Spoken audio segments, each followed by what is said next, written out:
তো বন্ধুরা, আজকে আমি আপনাদের নতুন একটা নাটক নিয়ে চলে আসলাম। নাটকটির নাম হলো বাপের বাড়ি না স্বামীর বাড়ি। নাটকটিতে দেখা যায় যে নতুন বউকে কিন্তু বিয়ে করে নিয়ে আসে, কিন্তু সে সকালেই প্রথম দিনেই সে বাজার করতে যায় এবং অনেকগুলো কথা শুনে শৌরির, এবং সেও কিন্তু অনেকগুলো কথা শুনে। তাদের অত্যাচারে কিন্তু তারা বাপ বেটা কিন্তু অতিষ্ঠ হয়ে পড়েছে, এবং খাইতে খাইতে দেখা যায় তার মা অসুস্থ, মানে টেবিল থেকে অজ্ঞান হয়ে পড়ে যায় এবং সে অনেক ব্যথা পায়।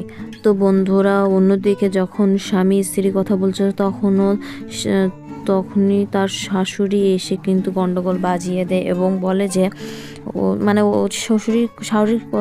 শাশুড়ির কথাই বলছিল, তখনই সেও গন্ডগোল বাজায়। তো বন্ধুরা, অন্যদিকে দেখা যাবে যে ওদের অশান্তি সহ্য না করতে পারে, সে নাটক করবে বিদেশ যাওয়ার, এবং ওকে 5 বছরের জন্য তার বাপের বাড়ি দিয়ে আসবে, এবং দিয়ে আসার পরই তার কিন্তু বড় ভাই কিন্তু অনেকগুলো কথা শুনে, যাতে ও নিজের বাড়িতে চলে যায়, এবং সেটাই হয়। এবং তারা ভাইয়েরা শালা কিন্তু এটাই চেয়েছিল। তো বন্ধুরা, পরবর্তী কিন্তু তার মা এবং বউ কিন্তু মিলে যায় এবং তারা তাদের সমস্ত ঘটনা খুলে বলে। তো বন্ধুরা, অবশ্যই চ্যানেলটি সাবস্ক্রাইব করে পাশে থাকবেন, লাইক কমেন্ট শেয়ার করবেন। আল্লাহ হাফেজ, ধন্যবাদ।